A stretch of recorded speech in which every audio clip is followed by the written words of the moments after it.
What up, y'all? It's Friday. I'm wearing my blue t-shirt, and I've been wearing it for a while now, so my suggestion is you should wash yours.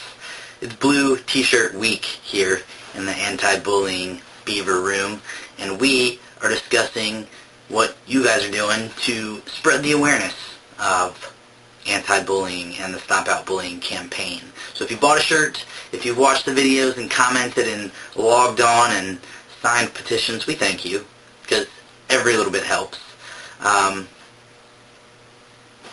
did want to share a story, because everyone has one, right? And somebody, a little birdie person that I used to know that's not me, their parents cut their hair in 3rd grade because they got tired of dealing with it, and so they put a bowl, this person's mom put a bowl on top of their head and cut around it, literally a bowl haircut, and sent them to school the next day, and all the kids in the class laughed and pointed and made significant comments about this haircut on this kid, and it was terrible, and the kid was traumatized. Wah wah. Kids can be the cruelest. That I do know for a fact. And even though I'm joking about the haircut, bullying is a really big deal, and if it goes without mention, it could cause significant damage. I know that since bullying is an everyday thing, we don't really talk about it, right? No one really brings it up as an issue, as a topic. We all just kind of assume that it's there, and we kind of brush it off as like kids will be kids. But with the increase in child and teen suicide, especially in our community, I think that it's imperative that we, as the people with voices, do something about it. So, yeah. They say that bullying comes from fear.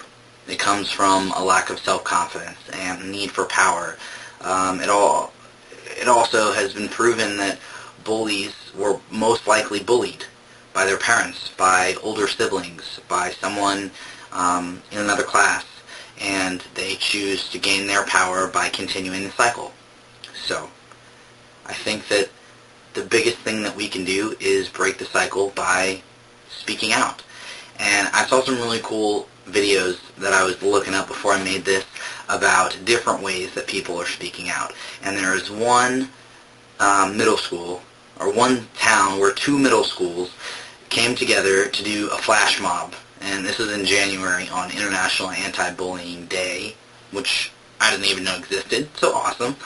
And they did a flash mob in a mall for bullying, like to speak out against bullying. And so I'm going to put the link down here because it's awesome. I think that the more creative you are with your speaking out, with the ways that you're speaking out, the greater chance you have of someone listening. I think we've all seen the public service announcements and heard someone older than us say, you don't need to do this, or you need to do this, or that's wrong, especially when you're talking to younger kids.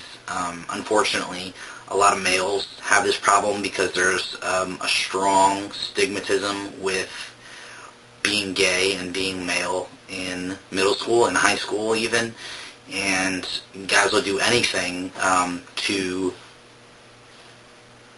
not be associated with that, because it's like a lack of masculinity for some reason.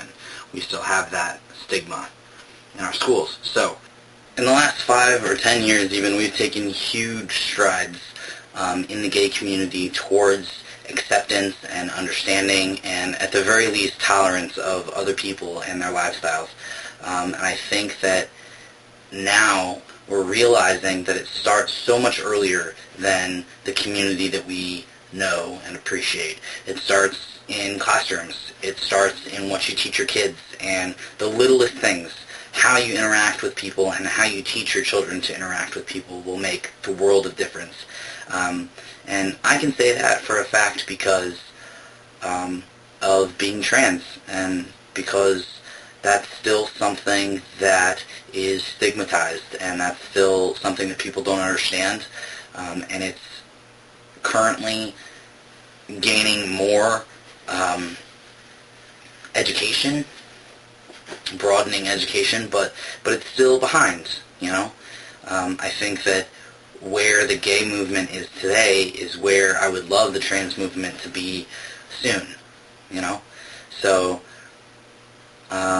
bullying is incredibly hard as a kid, especially if you're a kid that can't explain that their head doesn't match their body. If you're sitting in a third grade classroom and you're a boy who wants to go home and wear girls' clothes, how do you explain that to your friends? You know? How do you get them to be accepting? Because we've spent the last 4 years of their lives telling them that boys do this and girls do this.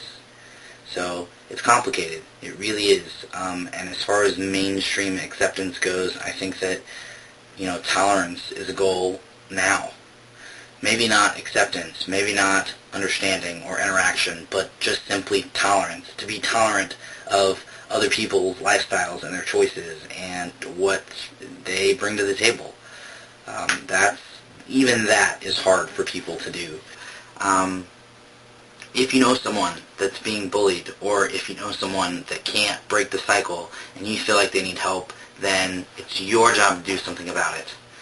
I'm placing the responsibility in your hands because you're watching this video. You're taking the first steps.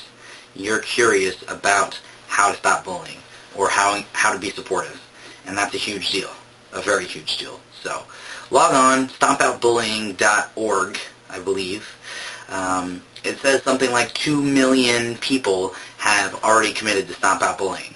How sweet is that? And they have these awesome, I've ordered one but it hasn't come in yet, blue, stretchy rubber bracelet thing. What do you call them? I don't know. I'm old.